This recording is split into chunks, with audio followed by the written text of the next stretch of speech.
Testing of Hyundai HGN20 air circuit breaker. The basic settings will be set by the customer. For testing, we add a 220 volt AC power supply. At first, we trip the breaker manually.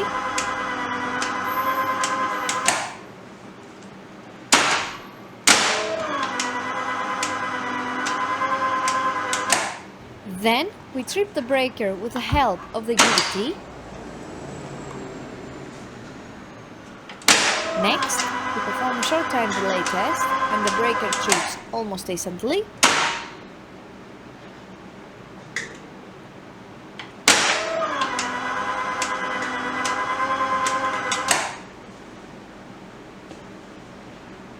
And lastly, we perform a long time delay test, and after about 15 seconds, the breaker trips.